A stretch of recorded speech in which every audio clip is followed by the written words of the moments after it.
Hello বন্ধুরা, এখন তোমাদেরকে একটা ভালো জিনিস দেখাবো।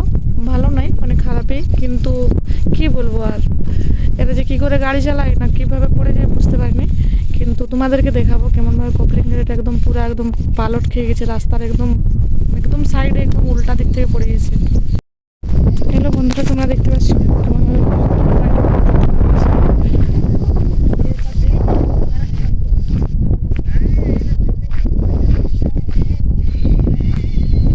কি রাস্তা আস্তে আস্তে পড়লো নাকি?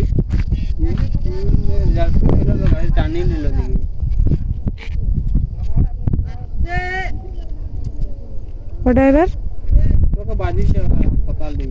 হসপিটাল নিয়ে গেছে? কি বেশি পেয়েছে নাকি? কোমরে আঘাত হয়ে গেছে, চলতে পারছি না। তাহলে সে যাবার সময় মানে উল্টে গেছে, সে তো সেই টাইমটা হবে। আমি ভাবলাম হয়তো এমনি হয়তো কবে থেকে পড়ে গেছে। না এখনই হয়েছে, আধা ঘন্টা।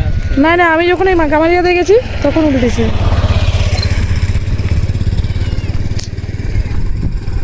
আমার পড়লে মরে গেছে না। মানে মাথায় ব্যথা লাগে না? না, না মাথা লাগে, শুধু কোমরে ব্যথা। বন্ধুরা, যেখানে লোয়াগ্রাম থেকে গামারিয়া যাওয়ার যে রাস্তাটা, কেলেনপাড় যে রাস্তাটা দিয়ে যাওয়া যায়, সেই রাস্তার মাঝখানে ঘটনাটা ঘটেছে। যখন আমি ডিউটি বেরাই তখন মোটামুটি ওই গাড়িটা পালট খেয়ে আছে। তো আমি ভাবলাম যে হয়তো শায়দ ওটা 2-3 দিন থেকে হয়তো এমনিভাবেই আছে, কিন্তু ওইখানে আমি আর দেখতে পেলাম না লোক। কিন্তু পরে এখন আসার পরে শুনছিলাম যে না, সেই টাইমেই নাকি উল্টেছে।